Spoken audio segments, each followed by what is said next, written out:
It is often said that a proton contains 2 up quarks and 1 down quark.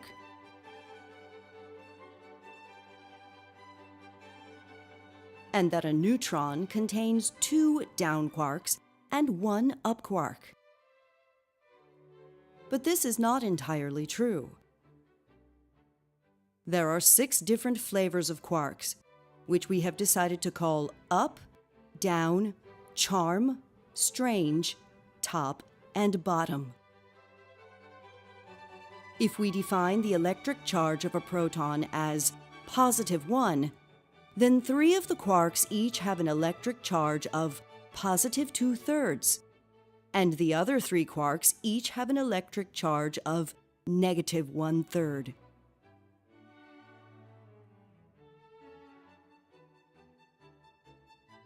Each quark has an associated antimatter equivalent, called an anti-quark, containing the same mass but the opposite electric charge.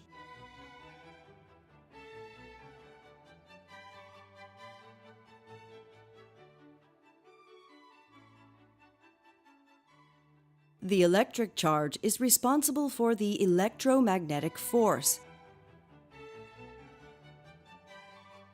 On the other hand, the strong nuclear force is due to a new phenomena, which has no analogy in classical physics. We call this new phenomena the color charge, even though it has no relationship to visible color in classical physics.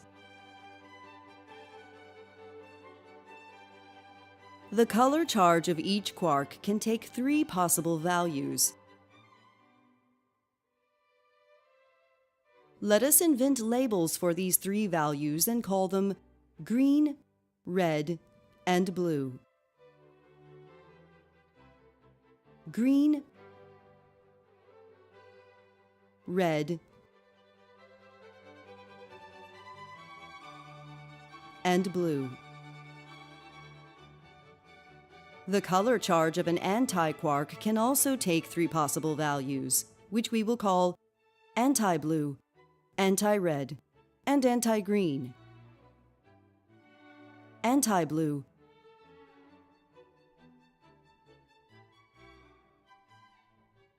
anti-red,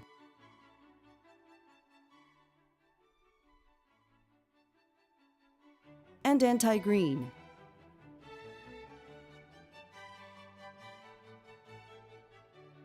Besides quarks and anti-quarks, the only other type of particles that contain this so-called color charge are particles called gluons.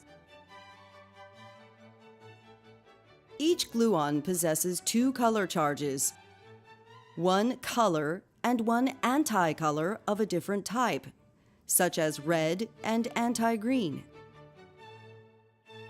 Gluons do not possess any electric charge.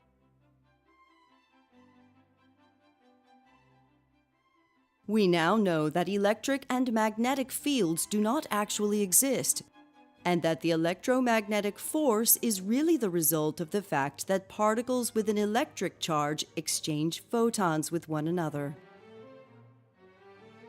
Similarly, the strong nuclear force is the result of the fact that particles with a color charge exchange gluons with one another. It is this exchange of gluons that holds the quarks together inside protons and neutrons. When a quark emits or absorbs a gluon, its flavor does not change, meaning that an up quark stays an up quark and a down quark stays a down quark. But the color of the quark changes. A color is cancelled out by its associated anticolor, and the total amount of color charge is always conserved, just as the total amount of electric charge is always conserved. All composite particles, such as protons and neutrons, are what we call color neutral. This means that if we count the colors of all the quarks and gluons inside, we will always find the amounts of red, green, and blue to be exactly equal to one another. Although this is not shown in the animations, each system is in a quantum superposition of different possible states, and each quark and each gluon is in a quantum superposition of different possible colors. A gluon can split up into a quark and its associated anti-quark, provided that the total color charge is conserved. These events can also happen in reverse, with a quark and its associated anti-quark annihilating each other to produce a gluon. Therefore, neutrons and protons don't just each have 3 quarks, since many virtual quarks and anti-quarks are constantly being created and annihilated inside both neutrons and protons.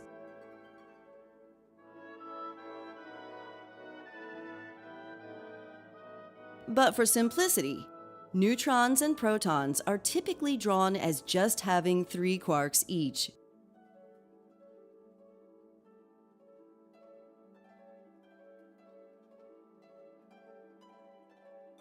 Protons and neutrons have the ability to emit a virtual composite particle consisting of 1 quark and 1 anti-quark, which can then be absorbed by another proton or neutron. It's the exchange of these virtual composite particles, consisting of 1 quark and 1 anti-quark, that creates the force binding protons to neutrons inside the nucleus of an atom.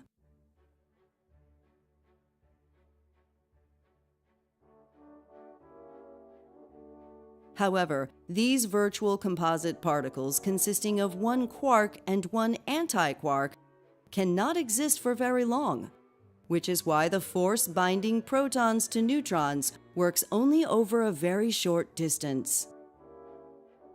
The protons and neutrons in a nucleus therefore have to be very close together for this binding force to work and to overcome the repulsion from the electromagnetic force. The electromagnetic force acts on all objects with an electric charge through the exchange of photons. Photons do not themselves possess an electric charge, and photons will just pass through each other. On the other hand, gluons do possess a color charge, which means that unlike photons, gluons can absorb and emit other gluons, allowing gluons to attract one another. Therefore, whereas the imaginary electric field flux looks like this, if we were to imagine a gluon flux, the gluon flux lines would attract each other to look like this.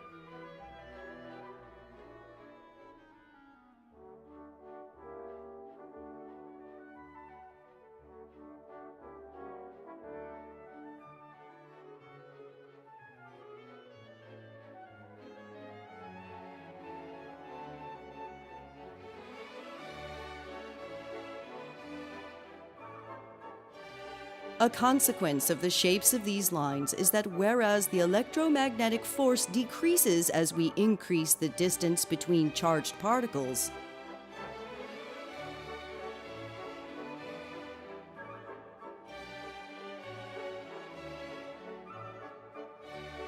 the strong nuclear force between quarks and anti-quarks does not decrease as we increase the distance between them.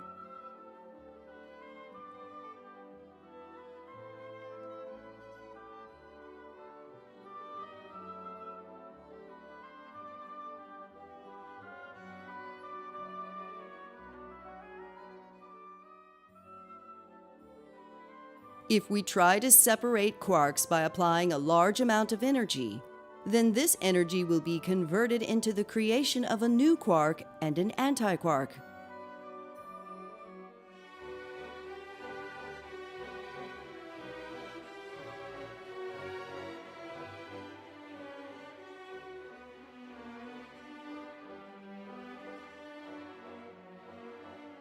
But each quark and each anti-quark we create will still be bound to another quark or to another anti-quark, and we will not observe individual quarks in isolation. To understand why we don't observe individual quarks in isolation, Hypothetically, suppose we lived in a universe where the electromagnetic force was much, much stronger.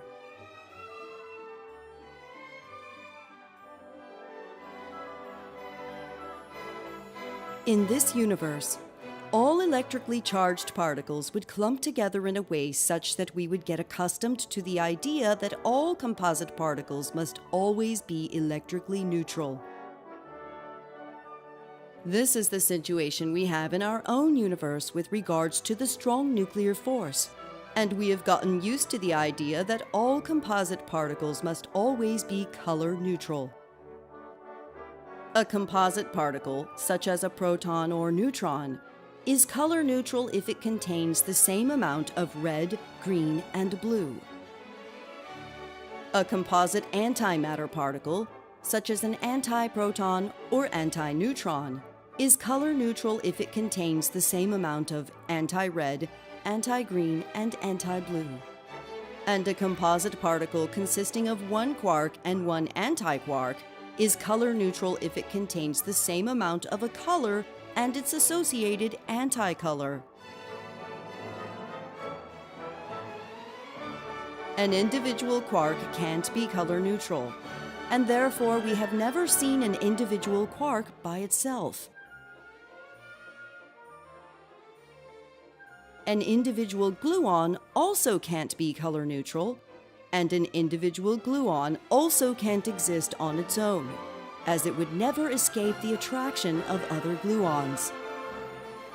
But a combination of two or more gluons could be color neutral, and could therefore exist independently of quarks as what we call a glue ball. Many exotic composite particles consisting of quarks and gluons can be created, provided that they are color neutral, as we do not need to be limited to just the familiar up and down quarks, though these exotic particles are not very stable.